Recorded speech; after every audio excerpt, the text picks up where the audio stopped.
దేవుని నామానికి స్తోత్రం. హల్లెలూయా, హల్లెలూయా. ఎన్నో సంవత్సరాలుగా ఈ మంచి శుక్రవారాన్ని మనం జరుపుతూ ఉన్నాం. మనలో కొంచెమైనా మార్పు రావాలని ఈ శుక్రవారం ప్రాముఖ్యత ఏంటో మీరు తెలుసుకోవాలని ప్రేమతో నేను సవినయంగా మనవి చేస్తూ ఉన్నాను. గుడ్ ఫ్రైడే అంటే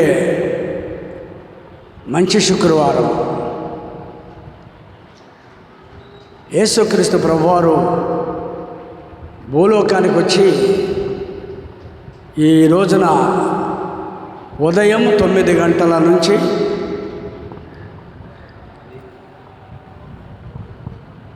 సాయంత్రం 3 గంటల వరకు ఆయన హింసింపబడి దూషింపబడి సిలువకెక్కి సిలువ మరణమును పొందినటువంటి పరిస్థితిని మనం జ్ఞాపకం చేసుకుంటున్నాం. మన ఆత్మీయ జీవితాల్లో ఈ మంచి శుక్రవారము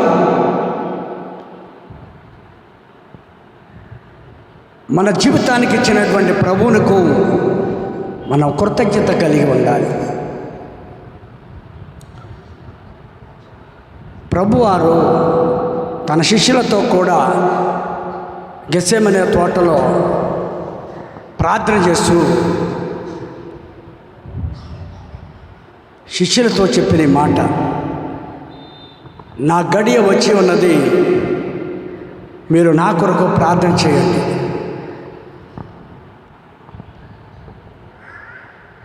చెప్పి ప్రభు రాత్రివేత దూరం వెళ్ళి ఆయన కూడా ప్రార్థన చేసుకుంటూ ఉన్నారు. ఆయన తిరిగి వచ్చి చాలా కలవరంతో, చాలా వేదనతో, చాలా భారముతో ప్రార్థన కొనసాగుతూ ఉంది. హృదయంలో నెమ్మది లేదు, హృదయంలో సమాధానం లేదు. చాలా దుఃఖ పరిస్థితి, అది దుఃఖ గడియలై. ప్రభువారికి తెలుసు నా గడియ వచ్చి ఉన్నది. ప్రభు అనేక సందర్భాల్లో చెప్పారు, ఇది మీ గడియ అని చెప్పినారు. ఇప్పుడు అంటారు, ఇది నా గడియ. కనుక మీరు మెళకువగా ఉండి ఏం చేయమన్నారు? ప్రార్థన చేయమన్నారు. అయితే శిష్యులలో చాలామంది వేరు స్థలాల్లో ప్రార్థన చేస్తూ ఉన్నారు. ఎవరు ఎలా ప్రార్థన చేస్తున్నారని ప్రభువారు అబ్జర్వ్ చేస్తున్నారు. ఆయన ప్రార్థన చేసి ముగించి ఆయన చాలా దుఃఖంతో, చాలా భారంతో శిష్యుల దగ్గరకు వచ్చినప్పుడు చాలామంది నిద్రాత్మను కలిగి ఉన్నారు. గాఢ నిద్ర, వారి కన్నులు భారంగా ఉన్నాయి.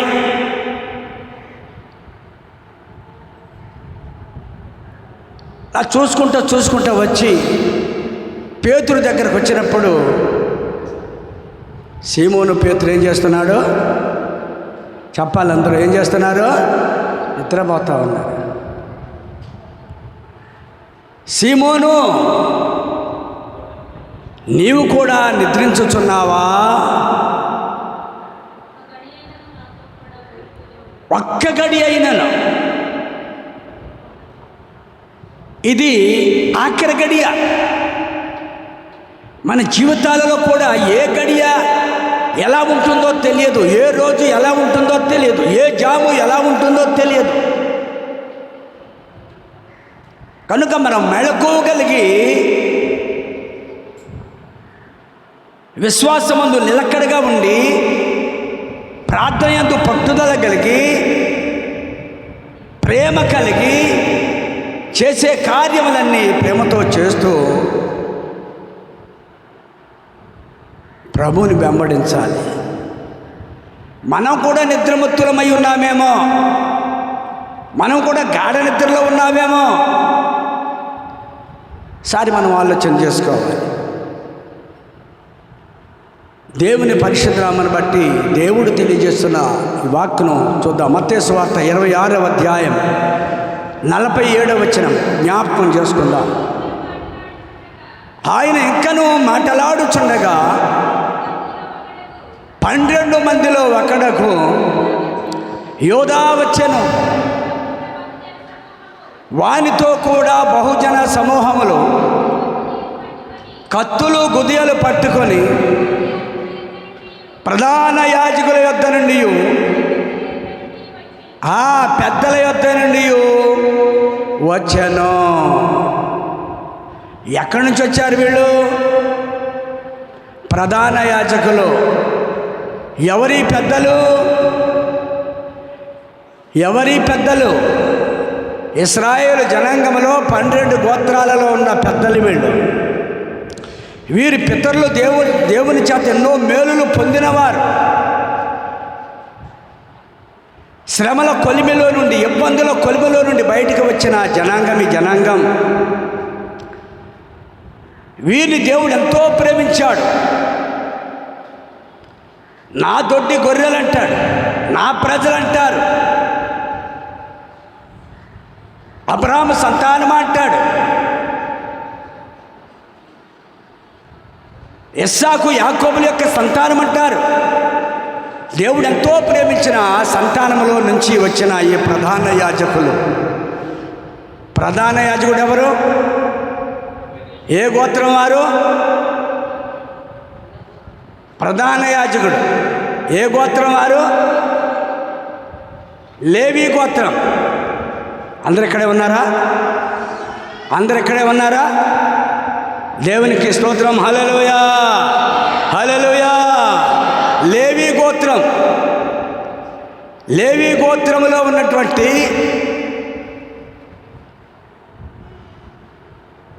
అహరోను, మోషే, మిరియాము ఈ ముగ్గురు సంతానములో భూమి మీద వర్ధిల్తో ప్రధాన యాజకత్వం చేసినారు. అబ్రహాము అహరోను సంతానం.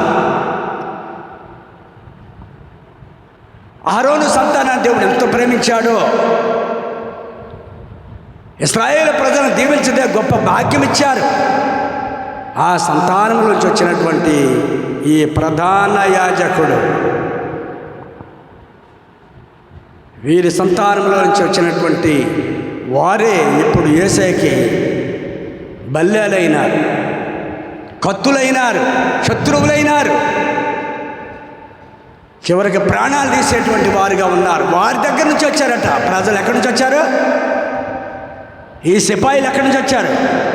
ప్రధాన యాజకుల యొద్ద నుంచి, ఇంకా యోధా పెద్దల యొద్ద నుంచి వచ్చిన వారు వీరు. యోధా పెద్దలు దేవుడు ప్రేమించిన 12 గోత్రాలు: రూబేను, షిమ్యోను, లేవి, ఇషాకారు, జబూలూను, నఫ్తాలి, ఆషేరు, గాదు, దాను, ఇంకా ఎఫ్రాయిము, మనష్షే, బెన్యామీను. ఈ 12 గోత్రాలు వారు.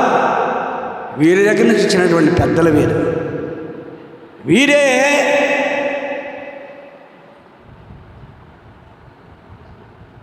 యేసయ్యను పట్టుకురమ్మని పంపించినారు.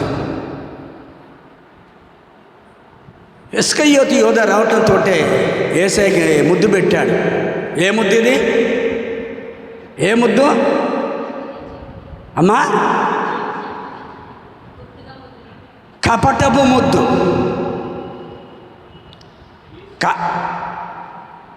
కపటము ముద్దు.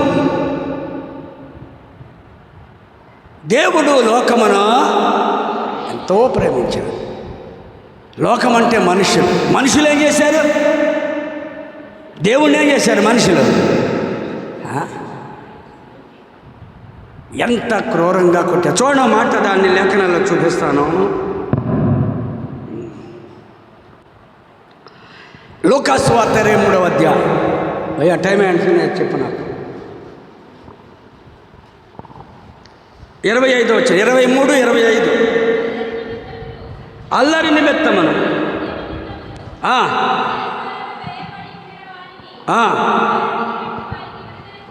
విడుదల చేసి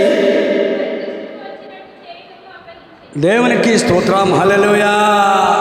ఇక్కడ చూడండి, నరహత్య చేసిన వారు, దొంగతనాలు చేసిన వారు,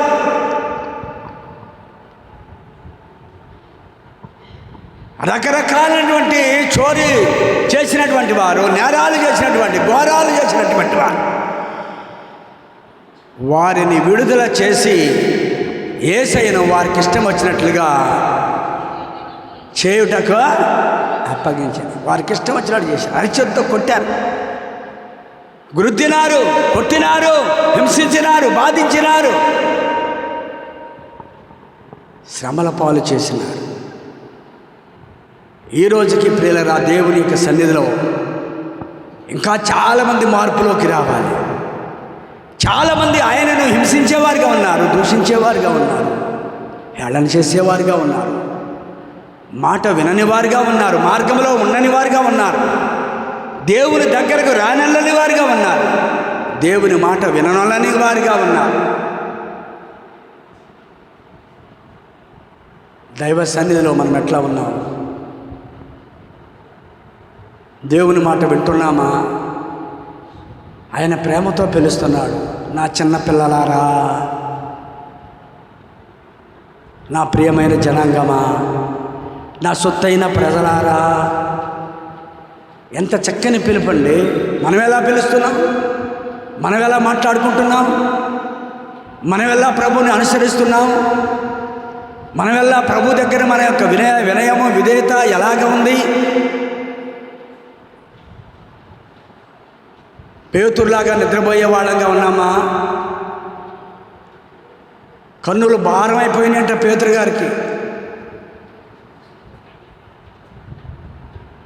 లేక పేతురు గారిలాగా ఉన్నామా? లేక ప్రధాన యాజకుల్లాగా ఉన్నామా? లేక పెద్దలలాగా ఉన్నామా? లేక శాస్త్రుల్లాగా ఉన్నామా? లేక పరిసయ్యుల్లాగా ఉన్నామా? ఎవరికి వారే చెకప్ చేసుకోవాలి. ఎవరిని గురించో కాదు, వాట్ ఐ యామ్, నేను ఎలా ఉన్నాను? దేవునిని ఏడ్పించేవారిగా ఉన్నానా?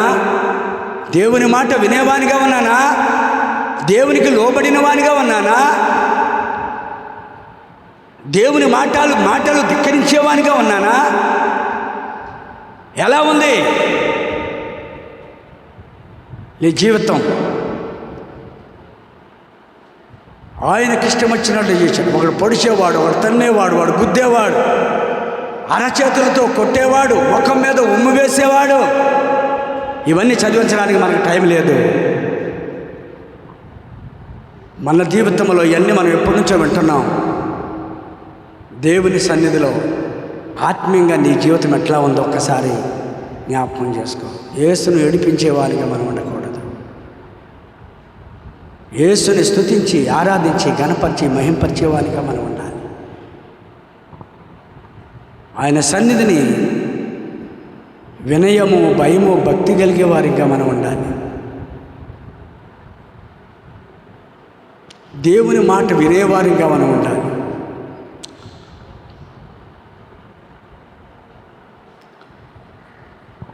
దేవునిని ఘనపరిచేవారిగా మనం ఉండాలి. మన ఆత్మీయ జీవితం ఎలా ఉందో ఒక్కసారి జ్ఞాపకం చేసుకోండి.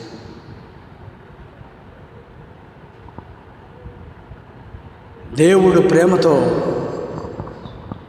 నీ కొరకు తన ప్రాణాన్ని అర్పించడానికి వచ్చాడు. మంచి శుక్రవారం ఏంటి? ఒక పిల్లోడు బాధపడుతుంటే తల్లి ఈరోజు చాలా మంచి రోజు అని అంటదా? అనగలదా?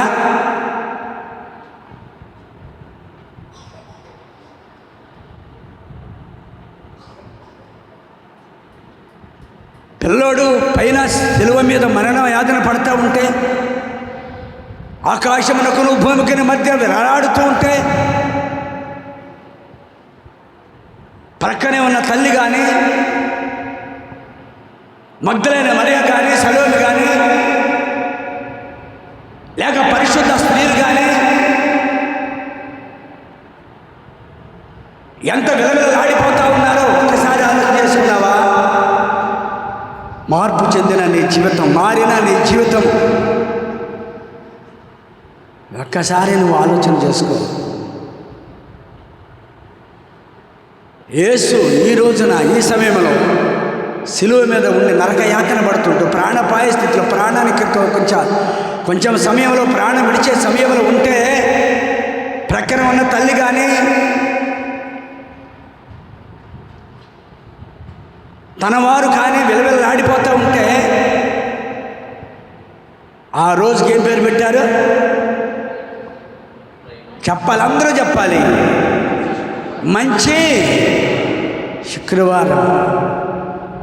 ఎందుకు మంచి శుక్రవారం? ఎందుకు మంచి శుక్రవారం? అవును, యేసు చనిపోకపోతే మన పాపాలకు విమోచన లేదు. ఆయన చనిపోవటానికే వచ్చాడు. ఎవడనూ నా ప్రాణం తీసుకున్నాడు కానీ నా ప్రాణమును పెట్టుటకును తిరిగి తీసుకొనుటకును నాకు అధికారం కలదు. మానవుల యొక్క నైజం, మానవుల యొక్క బుద్ధి, మానవుల యొక్క ఆలోచనలు, మానవుల యొక్క తలంపులు, మానవుల యొక్క ఉద్దేశాలు సిలువ గంట కొట్టినారు యేసయ్య.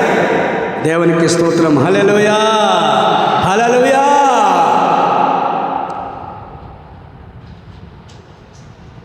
ఇప్పుడు సిలువ వైపు ప్రతిరోజు మనం చూడాలి. ఈ మంచి శుక్రవారం నాడే కాదండి, ప్రతిరోజు సిలువ నీ కనుల ముందు చూడండి. గలతీ పత్రిక 3వ అధ్యాయం 1వ వచనం చదువుదామా? ఓ అవివేకులైన గలతీయులారా, మిమ్మును ఎవడు భ్రమ పెట్టెను? సిలువ వేయబడిన వాడైనట్టుగా యేసు క్రీస్తు మీ కనుల ఎదుట కనబడట లేదా?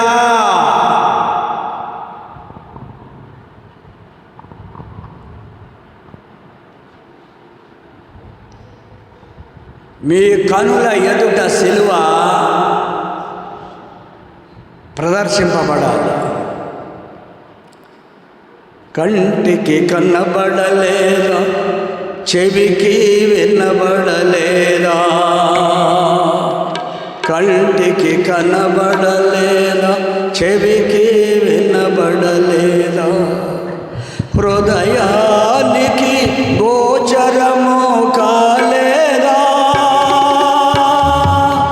నీ హృదయానికి గోచరము కాలేదా? నీ కనుల ముందు క్రీస్తు శిలువ ప్రదర్శింపబడలేదా? నీ కనుల ముందు క్రీస్తు శిలువ ప్రదర్శింపబడలేదా? కంటికి కనబడలేదా? చెవికి వినబడలేదా? కంటికి కనబడలేదా? చెవికి వినబడలేదా? హల్లెలూయా. నీ కంటికి కనబడలేదా? నీ చెవికి వినబడలేదా?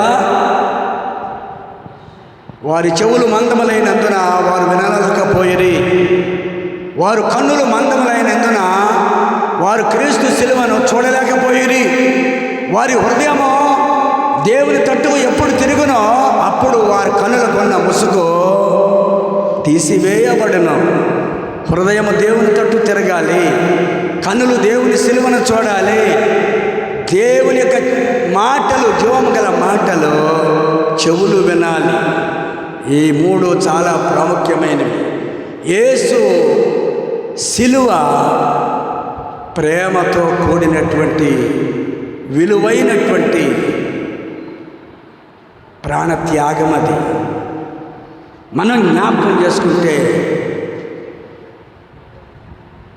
దేవుని పరిశుద్ధ నామమును బట్టి దేవుడు మనకిచ్చినటువంటి ఈ గొప్ప తరుణంలో, ఈ గొప్ప సమయంలో ఆయన ప్రేమ చాలా విలువైనది అని నువ్వు గ్రహించి దేవుని పరిశుద్ధ నామమును బట్టి దేవుని స్తుతించి గణపరిచి మయపరుచుకునేటువంటి వారు కావాలి. చూడండి, మరొక మాట చూపిస్తాను. అయిపోయిందా? ఒక్క మాట చూసి ముగించేద్దాం. మత్తయి సువార్త 27వ అధ్యాయం 30వ వచనం. 27-29. ఆయన మీద ఉమ్ము వేసి 6 ఏళ్ళను తీసుకొని అంటే ముండ్ల కిరీటము పెట్టి ఉమ్ము వేసి, ఎంత హింసండి బాబు! ముఖం మీద ఉమ్మేశారు, కొట్టినారు, ముండ్ల కిరీటం పెట్టినారు, ఎంతగానో హింసించినారు. ఈరోజు ప్రభు వారి యొక్క శిలువ మొదట అన్న యొద్దకును, తర్వాత కయప యొద్దకును, తర్వాత పిలాతు యొద్దకును యేసుక్రీస్తు ప్రభువారిని ఆ రాత్రంతా అర్ధరాత్రిలో పట్టుకొని ఆ రాత్రంతా నలిపేశారు. ఆ వారికి ఇష్టం వచ్చినట్లుగా చేసిరని రాయమని తగ్గ చదివాం. మొత్తం 26-47 వారికి ఇష్టం వచ్చినట్లుగా చేసి ఆయనను నలిపి ఆయనను ఎంతగానో హింసించి బాధించిన విషయాన్ని మనం జ్ఞాపకం చేసుకుంటున్నాం. దేవుడు ఈ శిలువ ప్రయాణాన్ని ఈ వాక్యాన్ని నేను ముగిస్తున్నాను. ప్రారంభం వచనాన్ని మనం చూస్తే ఏమన్నారు? యేసును ఆయనకు ఇష్టం వచ్చినట్లుగా చేయటానికి అప్పగించి దేవుని పరిశుద్ధామును బట్టి ప్రధాన ఎవరెవరు చేశారు ఈ పని ముగించేశాను నేను. ఎవరెవరు చేశారు? ప్రధాన యాజకులను, యోధా పెద్దలు. వీరెవరు అంటే దేవుని చెప్పాలి. వీరెవరు? దేవుని సొత్తైన ప్రజలు, ఆయనకిష్టమైన వనం, ఆయనకిష్టమైన ద్రాక్ష తోట. యోధా మనుషులు, ఇశ్రాయేలీ ఆయనకిష్టమైన బిడ్డలు, వారే యేసును హింసించారు. మనం యేసును హత్తుకొని జీవించేవారిగా ఉండాలని, దేవుని పాదాల దగ్గర బతకాలని, దేవుని మాట వినాలని తెలియజేస్తే మాటలు ముగిస్తున్నాం. దేవుడి వాక్యమును దీవించునుగాక.